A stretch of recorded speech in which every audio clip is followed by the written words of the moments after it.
Selamat siang, nama saya Elvia, mahasiswa Pelita Indonesia angkatan ke-18. Baiklah, saya akan membacakan tugas UTS Manajemen Keuangan. PT Pelita tengah merencanakan ekspansi bisnis melalui pembukaan 2 lini usaha baru, yaitu usaha L dan usaha S.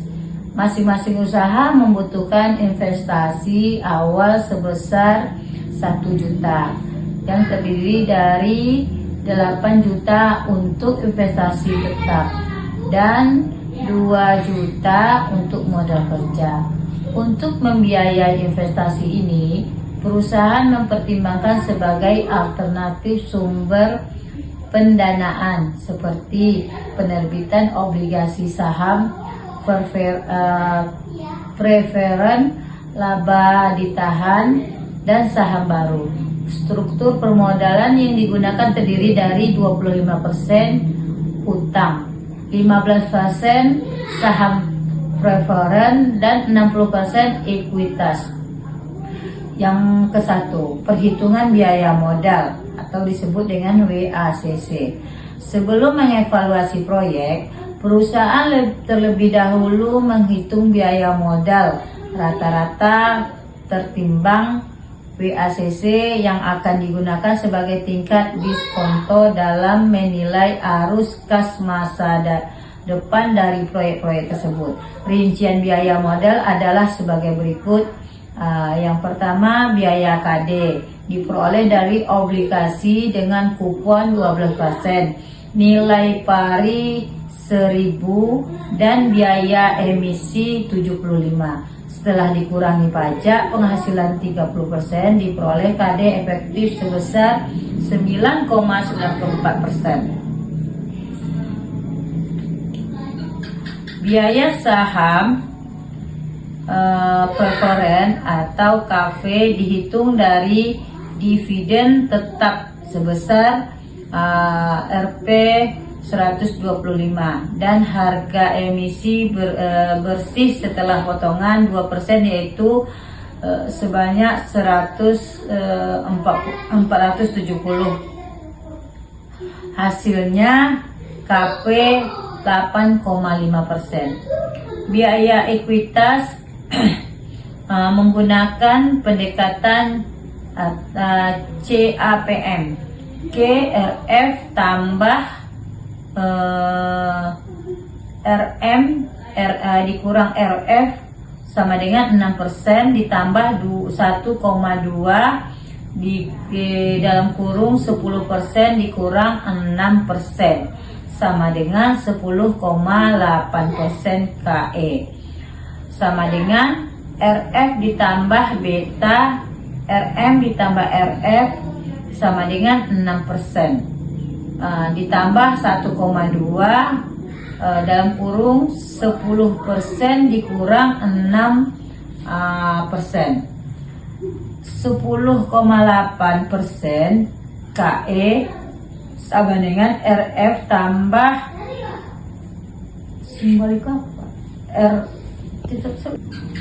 Biaya hitung KD diperoleh dari obligasi dengan kupon 12%, nilai pari Rp1.000 dan biaya emisi Rp75. Setelah dikurangi pajak penghasilan 30% diperoleh KD efektif sebesar 9,94%. Biaya saham preferen KP dihitung dari dividen tetap sebesar Rp125 dan harga emisi bersih setelah potongan 2%, yaitu Rp1.470. Hasilnya KP 8,5%. Biaya ekuitas menggunakan pendekatan CAPM, sama dengan RF tambah beta dalam kurung RM dikurang RF tutup kurung sama dengan 6% tambah 1,2 buka kurung 10% dikurang 6% tutup kurung sama dengan 10,8%, KE sama dengan RF tambah beta, RM dikurang RF sama dengan 6%, ditambah 1,2%, buka kurung 10% dikurang 6%, jadi sama dengan 10,8%, KE sama dengan RF tambah beta, RM kurang RF sama dengan 6%, tambah 1,2, dalam kurung 10% dikurang 6%, 10,8%. Untuk saham baru terdapat tambahan biaya emisi 2%, sehingga biaya ekuitas menjadi 11,02%.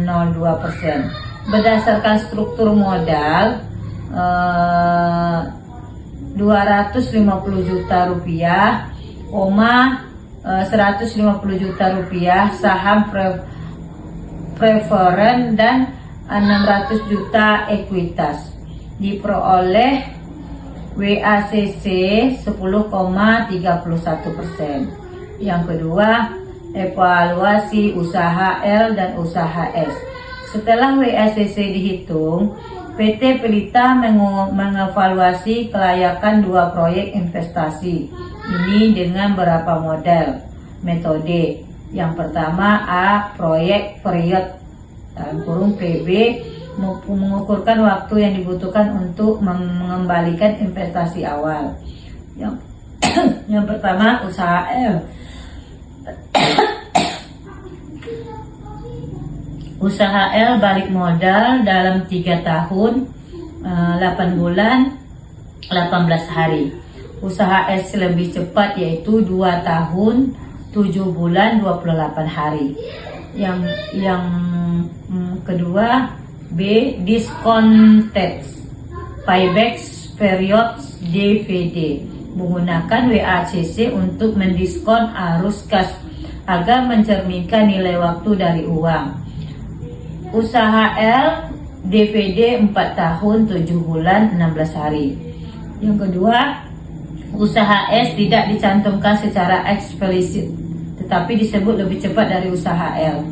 Yang C, net present value NPV, mengukur nilai bersih investasi setelah menghitungkan seluruh arus kas dan biaya modal.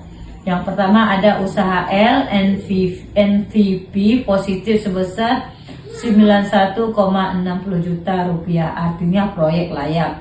Usaha S, nilai NPV tidak disebut secara rinci, namun disebut lebih tinggi dari usaha L.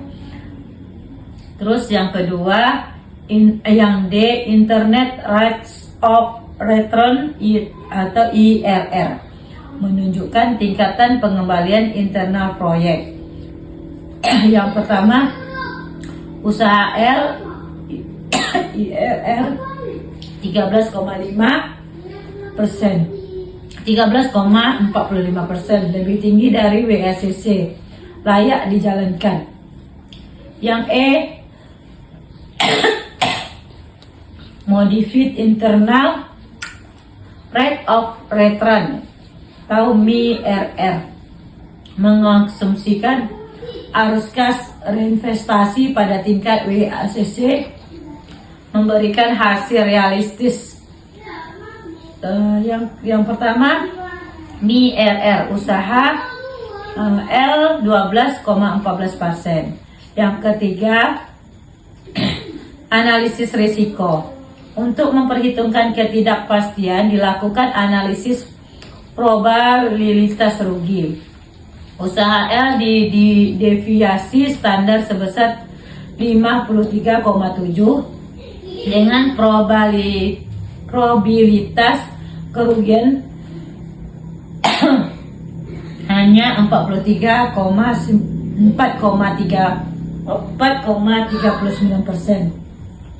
menandakan risiko tergolong rendah. Usaha S, data tidak disebut lengkap, namun dengan NPV dan PB yang baik diasumsikan memiliki risiko yang setara atau lebih rendah. Yang keempat, analisis Cross-Fair Point. Cross-Fair Point adalah titik WACC di mana NPV dari kedua proyek bernilai sama. Cross-Fair Rate sama dengan 55,61%. Jika WCC 5,61%, usaha L lebih unggul. Jika WACC 5,61%, seperti saat ini yaitu 10,31, maka usaha S lebih layak dipilih. Kesimpulan akhir, berdasarkan seluruh perhitungan dan analisis, usaha S menjadi pilihan yang lebih layak dan strategis untuk dijalankan oleh PT Pelita. Alasannya, yang pertama memberikan pengambilan investasi yang lebih cepat. Kedua, lebih menguntungkan dalam kondisi WACC tinggi. Ketiga, memiliki potensi risiko yang terkendali. Meskipun usaha L juga menunjukkan potensi yang menguntungkan, NPV dan IRR positif dari sisi efisiensi, pengembalian dan pertimbangan struktur biaya modal, saat ini usaha S menjadi opsi yang lebih tepat untuk diimplementasikan. Baiklah, cukup sekian ringkasan dari tugas manajemen keuangan. Lebih dan kurang mohon maaf. Selamat siang.